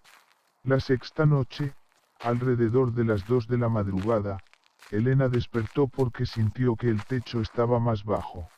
No era imaginación. Esta vez lo sintió con total claridad. Encendió la luz, cogió a Nina en brazos y salió corriendo al centro de la casa. Pero apenas abrió la puerta del dormitorio, se quedó petrificada. Todo el techo había descendido unos 20 centímetros. Una lluvia fina de polvo caía desde arriba. Y entonces, desde el techo, la sombra roja empezó a bajar todavía más. Una tira de tela roja descendió frente a ella, suspendida como un reguero de sangre. Cabellos negros le cubrieron casi por completo la cara. Y entonces una voz sonó justo junto a su oído. Baja aquí con tu hija. Elena salió corriendo hacia la puerta principal con Nina en brazos. Pero cuando llegó, la puerta estaba cerrada desde fuera. La manija estaba rígida, como si alguien del otro lado la estuviera sujetando con fuerza. Muy cerca de la puerta, la sombra roja volvió a descender un poco más. Y desde lo alto, el rostro de la mujer de rojo quedó por fin completamente al descubierto. La boca estaba rasgada hasta las orejas. Por las comisuras chorreaba una sustancia negra y espesa. Entonces habló con una voz larga, atragantada, como si tuviera agua corriéndole dentro de la garganta. Deja que me quede con ustedes una semana nada más. Elena golpeó la puerta con todas sus fuerzas. Nina lloraba a gritos. Y justo cuando la sombra roja estaba a punto de rozarle el hombro, la cerradura saltó. Elena salió disparada de la casa como si el diablo la persiguiera, abrazando a su hija y corriendo hacia la calle principal sin atreverse a mirar atrás. Aquella noche madre e hija durmieron en casa de unos conocidos. A la mañana siguiente, cuando regresaron para recoger sus cosas, la casa estaba extrañamente silenciosa. El techo había vuelto a la normalidad. No había sombra roja. No había ninguna señal de nada. Solo quedaba una larga mancha roja recorriendo el techo de un extremo a otro, como si alguien hubiera sido arrastrado por la superficie. Nina la vio y sonrió suavemente. Dice que todavía te está esperando, mamá. Elena, con el dolor hecho nudo en el pecho, cargó a su hija y se marchó de aquella casa sin volver la vista atrás. Y cuando más tarde contó lo ocurrido, solo dijo una frase. Lo que estaba en el techo no quería hacerle daño a mi hija. Quería que yo muriera para poder quedarse con nosotras para siempre. Sexta historia, el hombre encadenado que caminaba alrededor de la cama. Don Gabriel, de 56 años, trabajaba como vigilante nocturno de motos en un gran karaoke. Su vida era sencilla, de día dormía, por la tarde cenaba con su esposa y por la noche iba en bicicleta al trabajo, donde se quedaba cuidando vehículos hasta las 3 o las 4 de la madrugada. Últimamente el karaoke estaba en obras y había cerrado una semana, así que don Gabriel tuvo que buscar por su cuenta un lugar donde dormir para no complicarse tanto la vida. Un conocido le habló de una casa barata en la Cruz de las 5 calles del Perro Negro, diciéndole que podía quedarse allí unos días, limpia, tranquila y suficiente para pasar el rato. Don Gabriel se mudó al anochecer. Hacía mucho viento y las hojas giraban sin parar en la esquina de la calle. Cuando abrió la puerta de la casa, se detuvo unos segundos. Un olor fuerte a humedad salió de golpe, una mezcla de ropa mal secada y madera podrida de muchos años. Aún así, pensó que solo sería por unos días y que podría aguantar. La casa era simple, una sala vieja, una cocina pequeña y un único dormitorio al final del pasillo. Dejó su bolsa sobre la cama, miró alrededor y cerró la puerta con cuidado. Ya era muy tarde. La ciudad estaba tan silenciosa que podía oír con claridad el tic-tac del reloj marcando cada segundo. Cuando se acostó, lo primero que sintió fue una leve vibración en la cama, como si alguien acabara de sentarse en el borde y luego se hubiera levantado. Presionó el colchón con la mano. Chirrió, viejo y gastado, pero todavía servía. Estaba cansado, así que se durmió rápido. Pero cerca de las 2 de la madrugada se despertó sobresaltado por un sonido metálico. No era un ratón. No era el viento. Era una cadena. El sonido del metal arrastrándose sobre el suelo de cemento. Clang, clang, clang. Abrió los ojos. La habitación estaba a oscuras y solo una franja pálida de luz de la calle entraba por la ventana. Justo a los pies de la cama, el sonido de la cadena daba vueltas lentamente, muy lentamente, como si alguien caminara alrededor de la habitación. El ruido se repetía una y otra vez. Y lo que más se le puso la piel de gallina a don Gabriel fue que el ritmo de los pasos no coincidía con el de la cadena. Los pies avanzaban de una manera, la cadena se arrastraba de otra. Como si esa persona estuviera siendo arrastrada por la misma cadena que llevaba encima. Don Gabriel se incorporó y encendió la luz de noche. Todo desapareció. Ya no hubo cadena. Ya no hubo pasos. No había nadie en la habitación. Se reprochó a sí mismo haber imaginado cosas por el cansancio, y volvió a acostarse. La segunda noche, exactamente a la misma hora, alrededor de las 2 de la madrugada, volvió a despertarse por el sonido de la cadena rozando el suelo. Esta vez estaba más cerca. Más claro. Se sentó de golpe y miró al piso. No había nadie. Pero sobre la capa de polvo había una marca larga, como si algo muy pesado hubiera sido arrastrado por allí. Tragó saliva, tomó la linterna y alumbró debajo de la cama. No había nadie. Pero en un rincón de la pared, donde la luz apenas llegaba, don Gabriel vio una marca negra. Una línea larga, ondulada, como el rastro de una cadena al rojo vivo arrastrada sobre las baldosas, dejando una quemadura oscura. Se estremeció. Pero, al fin y al cabo, era un hombre mayor, con media vida ya recorrida. Así que se obligó a tranquilizarse y volvió a acostarse. La tercera noche ya no hubo sonido de cadena. En su lugar, oyó un gemido. Como si alguien sacara una respiración larguísima desde el fondo mismo de la garganta. Uh, uh, Luego escuchó pasos entrando desde el pasillo. Eran pasos pesados, y cada uno golpeaba el suelo como si los huesos de esa persona hubieran estado rotos y mal encajados desde hacía mucho tiempo. Zamp, zamp, zamp. Aquello se detuvo justo frente a la puerta del dormitorio. Don Gabriel permaneció inmóvil, sin atreverse a moverse ni un centímetro. La puerta empezó a abrirse lentamente, apenas una rendija. No había viento. No había nadie visible. Y entonces entró un pie descalzo. Un pie delgado, huesudo, con la piel amoratada. En el tobillo llevaba enrollada una gruesa cadena negra que caía flácida hasta el suelo. El sonido de la cadena volvió a arrastrarse. Don Gabriel se quedó helado. Lo veía todo desde la cama, pero no se atrevía a moverse. Ese pie avanzó despacio dentro del cuarto. Su sombra se proyectó sobre la pared, larguísima, estirada como si algo la estuviera deformando. Contuvo la respiración y alzó la vista. Y entonces vio al hombre entero. Era alto, flaco, tan consumido que la piel parecía pegada al cráneo. El cabello le caía en mechones grasientos. Alrededor del cuello tenía apretada una cadena tan gruesa como una muñeca adulta. La cabeza colgaba torcida hacia un lado, como si el cuello hubiera sido partido años atrás. El hombre empezó a caminar alrededor de la cama de don Gabriel. Un círculo perfecto. Sin mirarlo. Sin decir una sola palabra. La cabeza iba ligeramente inclinada hacia abajo, los hombros caídos, y la cadena chirriaba y golpeaba el piso con cada paso. Don Gabriel se tapó la boca con la mano para no gritar.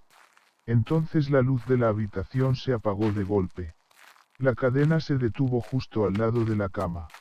Don Gabriel sintió con total claridad el olor a podredumbre mezclado con metal oxidado.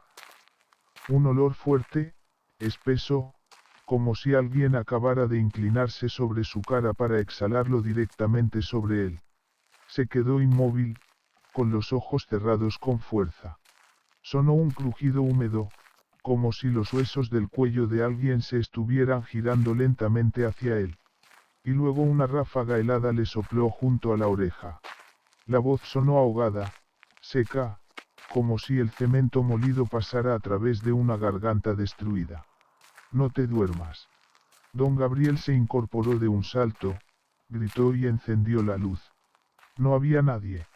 Pero la cadena que él mismo había llevado para asegurar la bicicleta, la que había dejado en un rincón del cuarto, ahora estaba en medio del suelo, enrollada en forma de círculo, como si alguien la hubiera agarrado y tirado de ella con fuerza. Ya no pudo dormir más.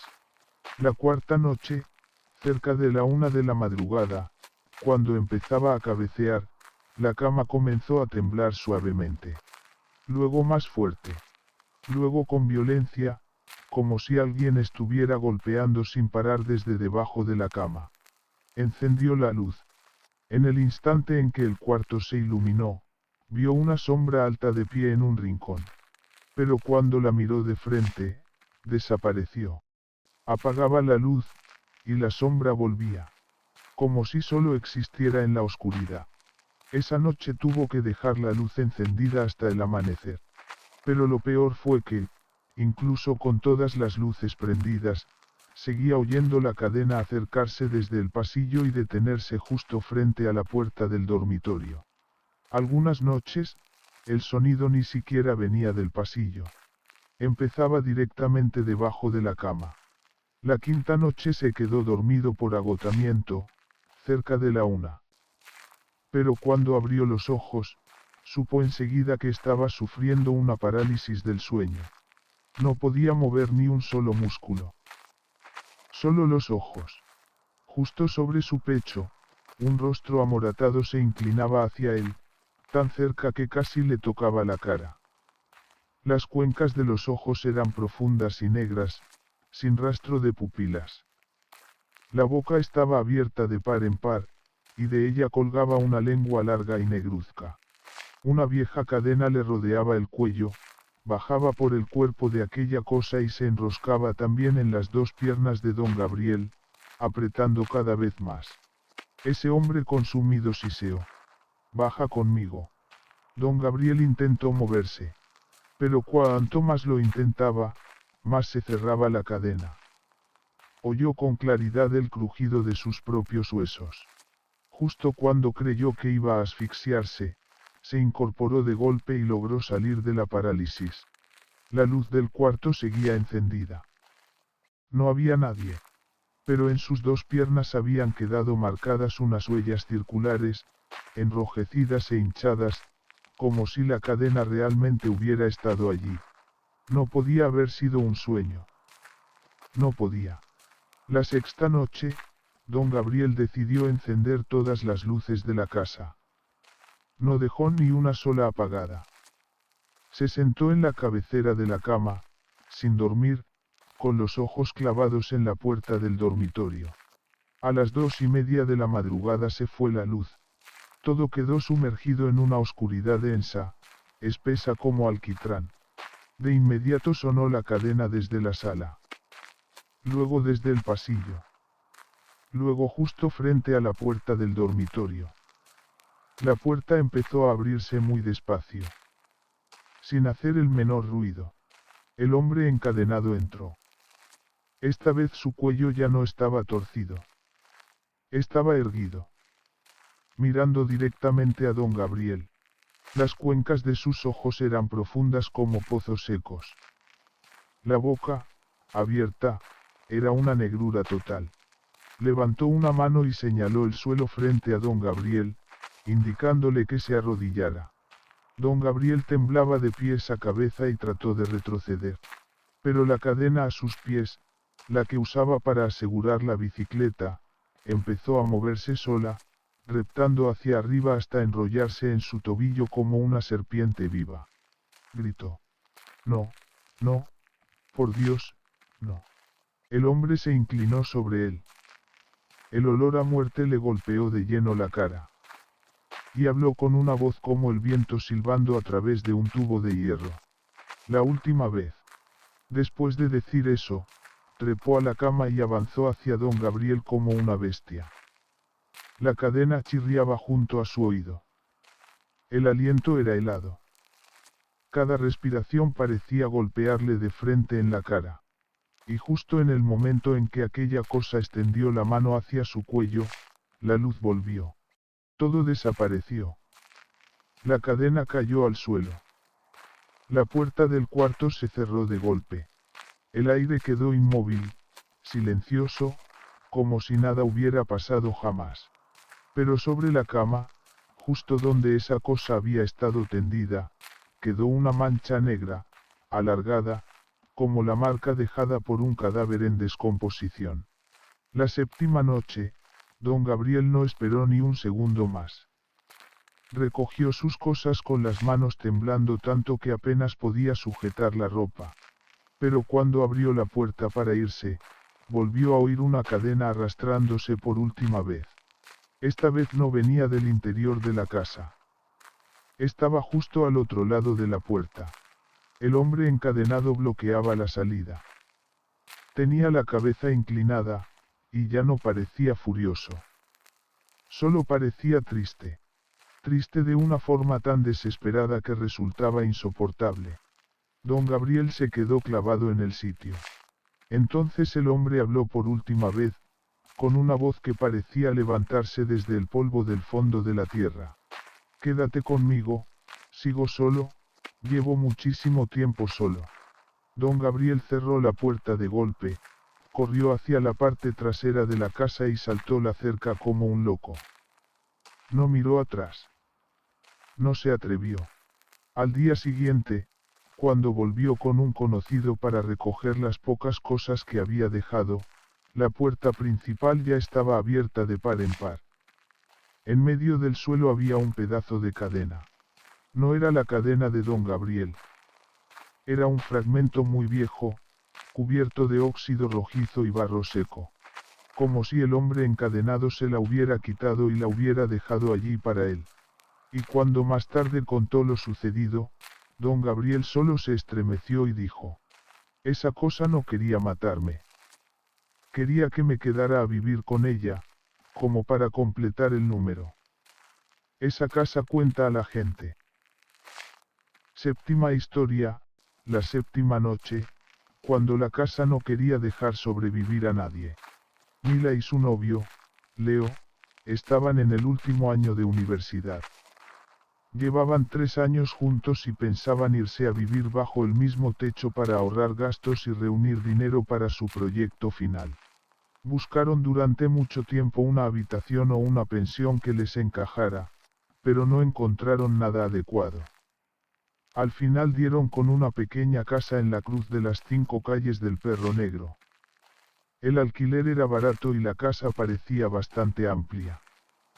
La zona era algo solitaria, pero a Mila le gustaba la tranquilidad. A Leo, en cambio, lo convencía sobre todo el precio.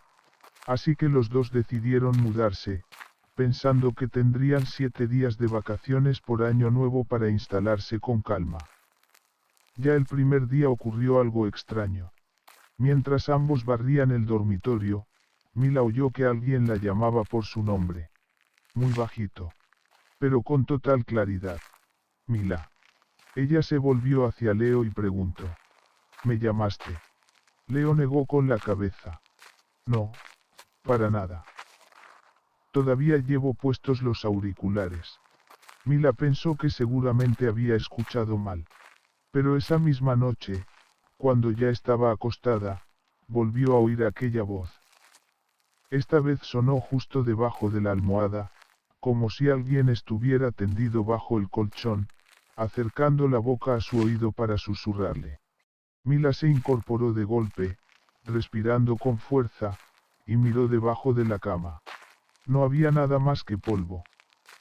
Leo seguía dormido profundamente, respirando con calma. Mila volvió a tumbarse y se tapó con la manta. Pero esta vez la voz ya no venía de debajo de la almohada. Venía desde la cabecera. Justo detrás de su espalda. Una voz masculina susurró. No es Leo. Mila se encogió sobre sí misma, abrazando la almohada con fuerza. La lamparita de noche parpadeó levemente y proyectó sus sombras sobre la pared. Pero cuando Mila se fijó bien, vio que sobre la pared había 3 sombras. No 2. Una de ellas estaba de pie junto a la cabecera. Era más alta, alargada, y no se le distinguía el rostro. Mila sintió que las manos se le llenaban de sudor, pero no se atrevió a despertar a Leo. Temía que, si ambos estaban despiertos, aquella cosa repararía aún más en ellos. La segunda noche, la voz se transformó en pasos dentro de la cocina. Leo fue quien los oyó primero. Se levantó de golpe, encendió la linterna del teléfono y pensó que tal vez había entrado un ladrón. La puerta de la cocina se abrió un poco, soltando un chirrido. En la oscuridad se escuchaban pasos de un lado a otro. Con un ritmo muy regular. Muy lento. Zamp, zamp, zamp. Leo salió corriendo a mirar. No había nadie. Pero la cuchara de acero inoxidable que estaba sobre la mesa cayó al suelo por sí sola justo delante de ambos. Leo soltó una sonrisa forzada. Será el viento. Pero la cocina estaba completamente cerrada, sin ventana y sin rendija alguna por donde pudiera entrar aire. Mila le tomó la mano y susurró. Siento como si hubiera alguien más en la casa desde hace rato. Leo intentó parecer fuerte delante de su novia, pero la mano se le había quedado helada. Él también sentía exactamente lo mismo que Mila. No era imaginación. El aire de aquella casa siempre parecía cargado con una presencia tibia, pesada, como si alguien estuviera parado justo detrás de ellos. Al tercer día, Mila estaba ordenando cosas dentro del armario. Cuando abrió el cajón de abajo del todo, dio un respingo al descubrir dentro una vieja camisa blanca, manchada con vetas negras como barro seco. Pero lo que realmente le heló la sangre fue ver que en la parte interior del cuello había profundas marcas de uñas, surcos arañados con violencia. Leo acudió al oír su grito. ¿Qué pasa? Mila, temblando, señaló la camisa. Leo golpeó la puerta del armario para darse valor y dijo. Seguro la dejó olvidada quien vivía aquí antes. Es ropa vieja, ya está. Pero cuando Leo cogió la camisa para meterla en una bolsa de basura, Mila palideció al darse cuenta de que todavía estaba tibia. No apenas tibia, sino caliente, como si alguien se la hubiera quitado del cuerpo hacía solo unos minutos. Leo lanzó la camisa al suelo y cerró el armario de golpe. Esa noche, mientras cenaban, Mila le preguntó. ¿Tú también oyes a alguien hablar? Leo dejó los palillos a un lado y la miró. Sí. Suena como una voz susurrando, pero demasiado bajito. Los dos guardaron silencio. Unos segundos después, la voz volvió a oírse de verdad. Era una voz femenina, muy cerca, como si alguien estuviera de pie en la sala. Déjame quedarme. Leo se levantó de golpe y encendió todas las luces de la casa. La voz se cortó en seco. La tercera noche, Leo dormía, pero su rostro se contraía a sacudidas. Estaba empapado en sudor. Mila se sobresaltó cuando lo vio incorporarse de repente en la cama, dándole la espalda. Estaba sentado completamente recto. Inmóvil como una estatua. Mila preguntó con voz temblorosa. Leo, ¿qué te pasa? Él no respondió. Luego se levantó, fue hasta un rincón del cuarto y se quedó de cara a la pared. Sin moverse. Sin hablar. Sin reaccionar. Como si alguien estuviera controlándolo. Mila tuvo tanto miedo que no se atrevió a acercarse. Preguntó en voz baja. Leo. Él abrió la boca. Pero la voz que salió no era la suya. Esta casa no va a dejar que ustedes dos sigan vivos. Aquella voz era grave, deformada, estirada como si se ahogara dentro de la garganta. Mila rompió a llorar y empezó a llamarlo una y otra vez. Leo seguía inmóvil, con una mano apoyada en la pared y la cabeza torcida en un ángulo extraño. Tras casi un minuto, cayó desplomado al suelo, jadeando como si alguien acabara de estrangularlo. Mila lo abrazó y preguntó, casi desesperada. ¿Recuerdas algo? Leo negó con la cabeza.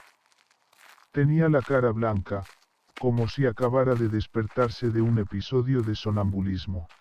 La cuarta noche empezaron a oírse cosas moviéndose solas por la casa. El vaso sobre la mesa vibraba. Las sillas giraban por sí mismas. La puerta del frigorífico se abría hasta la mitad sin que nadie la tocara. Leo seguía buscando explicaciones racionales, pero se le notaba el temblor. Mientras veían la televisión, Mila sintió que alguien pasaba por detrás de ella. Se giró y no había nadie. Pero la cortina a sus espaldas se abombó un instante, como si una figura acabara de deslizarse por allí. Mila ya no aguantó más y gritó. ¿Quién está dentro de esta casa? Al instante, la puerta del dormitorio se cerró de golpe, como si alguien la hubiera azotado desde dentro. Leo corrió y tiró de la manija. Cuando logró abrirla, el cuarto estaba completamente a oscuras. Y dentro de aquella oscuridad, los dos oyeron claramente a alguien arrastrándose bajo la cama. Ararar, ararar, ararar. Leo apretó la mandíbula y encendió la luz. Debajo de la cama no había nada. Pero sobre las baldosas se veía una marca larga, arrastrada de una esquina a otra, como si un cuerpo se hubiera deslizado por allí. Mila rompió a llorar. Sentía que en aquella casa había algo capaz de meterse en lugares donde un ser humano vivo no podía entrar, y quedarse escondido allí, esperando el momento adecuado. La quinta noche, Mila cayó dormida del puro agotamiento. Cuando abrió los ojos, vio a Leo de pie al final de la cama, dándole la espalda. Pensó que acababa de volver del baño y aún no se había acostado, pero se quedó quieta al ver que él permanecía allí demasiado tiempo. Sin moverse. Leo. Él no respondió. Entonces empezó a girar el cuello lentamente. No giró el cuerpo. Solo el cuello. Y lo hizo hasta un ángulo casi imposible para un ser humano. Los ojos de Leo estaban completamente blancos, con las pupilas desplazadas hacia los extremos. Sus labios se movieron. Hay alguien en la casa, ocupando sitio. Mila gritó y se lanzó a encender la luz. Leo cayó al suelo como si le hubieran arrancado toda la fuerza del cuerpo. Respiraba con dificultad y tenía las manos heladas. Habló con voz baja, temblorosa. ¿No lo entiendes? Yo sé que estoy dormido, pero no puedo controlar mi cuerpo. Mila lo abrazó, llorando y temblando a la vez. Desde la primera vez que Leo fue controlado, sintió con total claridad que la casa había empezado a fijarse en él más que en ella. Al sexto día, los dos decidieron meter todo en mochilas y dejarlo preparado esa misma noche para marcharse a la mañana siguiente. Pero la casa no quería dejarlos ir. Mientras recogían sus cosas, las luces parpadeaban sin parar. Los objetos de las estanterías vibraban con fuerza. La puerta de la cocina golpeaba una y otra vez, como si alguien estuviera dentro. Leo trató de mantener la calma. No pasa nada, no pasa nada, en cuanto salgamos de aquí se habrá acabado. Pero en cuanto abrió la puerta principal, ésta se cerró de golpe por sí sola. El pestillo interior se echó automáticamente. Y Leo no lo había cerrado. El aire de la casa cambió por completo. Ya no hubo sonido. Ya no hubo respiración. Ya no hubo ningún ruido. Solo una sensación única, la certeza de que alguien estaba justo detrás de los dos. Mila se volvió por reflejo y casi cayó al suelo. Al final del pasillo había una figura. Alta. Delgada. Con la cara blanca, tan pálida como si la piel hubiera sido vaciada de toda la sangre. La sombra empezó a avanzar lentamente hacia ellos. Su respiración sonaba áspera, como un silbido ronco. Leo arrastró a Mila hacia el dormitorio, el cuarto que daba a la ventana, con la esperanza de poder saltar hacia afuera. Pero cuando abrió la puerta, descubrió que la ventana había sido clavada desde fuera. No estaba así cuando se mudaron. No había sido la dueña. Alguien la había clausurado mientras ellos dormían. Mila lanzó un grito de pánico. Leo la abrazó y dijo: No pasa nada, yo te voy a proteger. La figura siguió acercándose. Era tan oscura que el rostro apenas dejaba ver dos cavidades negras y profundas donde debían estar los ojos. Con cada paso, el suelo se abombaba bajo sus pies, como si estuviera pisando capas de piel seca. Se detuvo frente a la puerta del dormitorio. Inclinó la cabeza. Y habló con la misma voz de Leo. Esta casa no va a dejar que ustedes dos sigan vivos. Leo se puso pálido. No soy yo, no es mi voz. Mila se tapó los oídos, temblando sin control. La figura dio un paso más. Levantó una mano. Las puntas de los dedos eran más largas de lo normal, negras y curvadas.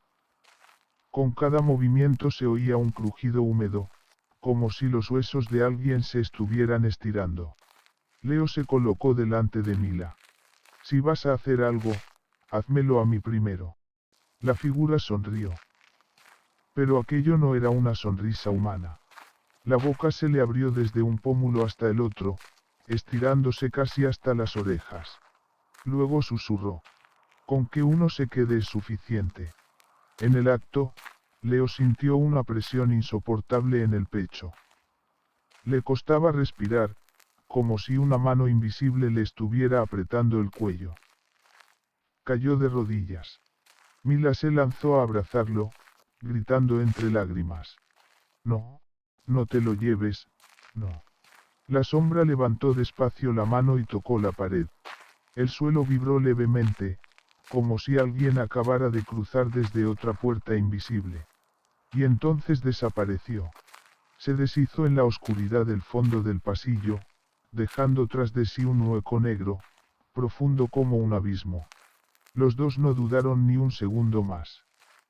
Entraron en el dormitorio, arrastraron el armario, las sillas y hasta las mantas para bloquear la puerta, y encendieron todas las luces de la casa. Permanecieron despiertos hasta el amanecer. Sin atreverse a dormir. Sin atreverse a cerrar los ojos. Cuando empezó a clarear y los sonidos de la calle volvieron a oírse, Leo se atrevió por fin a abrir la puerta principal. El pestillo se soltó por sí solo. Como si la casa supiera que ya podía dejarlos ir. Los dos abandonaron todas sus pertenencias y echaron a correr hacia la calle principal sin mirar atrás ni una sola vez. Esa misma tarde, cuando regresaron a buscar unos documentos que habían olvidado, la casa estaba inmóvil y silenciosa, como si jamás hubiera ocurrido nada. Pero la puerta del dormitorio estaba entreabierta. Y en la pared, dentro de la habitación, escrito con carbón o con alguna sustancia negra y espesa, había un mensaje garabateado. Falta uno. Mila se desmayó en el acto. Leo la cargó en brazos y salió corriendo de allí, jurando que no volvería a pasar por la cruz de las 5 calles del Perro Negro en toda su vida. Y más tarde, cuando contó lo sucedido, Mila solo dijo una frase. La séptima noche no fue un fantasma el que vino a hacernos daño. Fue la propia casa la que eligió. Esa casa siempre quiere retener al menos a una persona.